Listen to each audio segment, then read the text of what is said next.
cada um tem seu perfil. Como fazer para que o grupo dê o máximo possível no seu conjunto, respeitadas as individualidades? Tem vários aspectos que têm que ser considerados quando a gente trabalha primeiro com esporte coletivo, é bem diferente do esporte individual. Então, trabalhar um grupo é algo que tem uma demanda diferente de abordagem. A segunda coisa é a cultura do esporte que nós estamos falando aqui, que é o futebol, especificamente. E o futebol no Brasil, que também tem a sua cultura. E vamos piorar mais, o futebol do Brasil, do Rio Grande do Sul, que também tem uma culturinha específica. Então, a Fernanda sabe bem o que eu estou falando, a cultura, o meio do futebol é refratário a qualquer tipo de abordagem que não seja treinar no campo. Bola, campo, exercício, um pouco de preparo físico se admite, né? Mas muito bola, campo. E repetição, repetição, repetição, como se fosse uma máquina. E aqueles aspectos que influem nesse desempenho, como também a área emocional, entre outros, né? Eles são delegados ou relegados a segundo plano e acabam se perdendo. Então, aquela gestão do Miranda foi meio que inovadora, ela rompeu uma cultura de não vamos mexer com a cabeça deles. Os jogadores, por si mesmos, já são refratários. Se a gente olhar para a seleção hoje, que está em crise, apesar deles negarem, eu trabalhei na época com o Parreira. Os sintomas são claros de crise. Evidente que tem crise. A pior Sim, coisa o Parreira foi treinador aqui, né? Sim, eu trabalhei com ele aqui. A pior coisa que tem quando a gente tem uma crise num grupo, como um grupo de futebol, é negar a crise. Aí não se resolve. Aí ela fica escondida e erupta. O Filipão está certo, então, em escancarar a crise, porque ele que escancarou. Eu quero a Regina Brandão aqui para me socorrer. Mas não é desse jeito que se resolve. A Regina é muito querida, trabalhei com ela me convida para dar aula em São Paulo, lá na faculdade com ela é muito competente, ela é uma profissional de mão cheia. Só que ela está envolvida no sistema, ela não perguntou e não pediram para ela se mandaram ela ir lá. Os jogadores estão dizendo que não querem falar com ela. Pois é. O próprio Fernandinho chegou na entrevista coletiva e disse: nós não precisamos de psicologia agora nós precisamos jogar bola. Essa é a cultura. E ele tem parte da razão.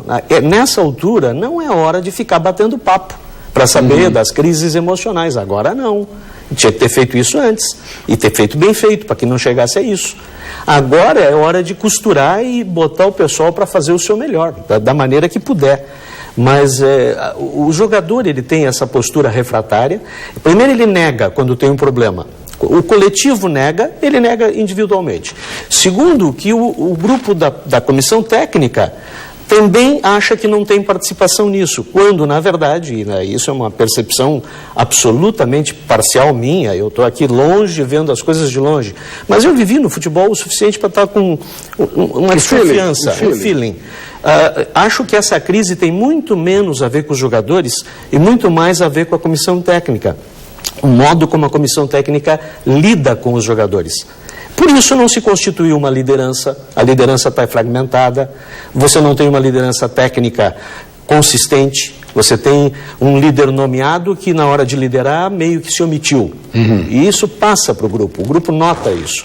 Você tem um líder técnico, que é o Neymar, que na verdade ele tem capacidade técnica, mas não tem capacidade de liderança, nem tem maturidade para isso. Para mim o xerife mesmo é o Davi. O Davi teria a possibilidade de ser um líder técnico, porque ele é técnico e também tem bastante experiência, mas ele não assume esse papel. Ele assume um papel mais de irmão mais velho, mas não de líder. E dela pelo carisma, né? Ele não é o cara que bate nos caras e diz, vamos lá. Ele não é o cara que pega a bola e vamos resolver. Quem fez isso foi o Fernandinho, na hora da cobrança dos pênaltis. E a diferença entre Parreira e Filipão também, a diferença de estilos, né? Pois é. Completamente diferente. O Parreira é um diplomata, é um sujeito educado, ele conversa macia, ele dá espaço. E ainda tem que pisar em ovos, porque afinal de contas ele não é o técnico. Exatamente, ele está numa posição difícil, como a Regina Brandão está numa posição difícil, tem um monte de gente com uma posição difícil lá. Tem um monte de gente que não pode fazer mais do que está fazendo. Só resta saber como é que está a nutricionista. Porque aí, tudo bem. De qualquer maneira, chorar é bom? Chorar é bom, sim, depende de quando. O nosso problema é o timing. Né? O que é o choro? O choro é um sintoma. Eu acabei de dizer, eu sou chorão. Tá. Tem até um folclore, o pessoal diz, fecha em mim que eu vou chorar. Tá?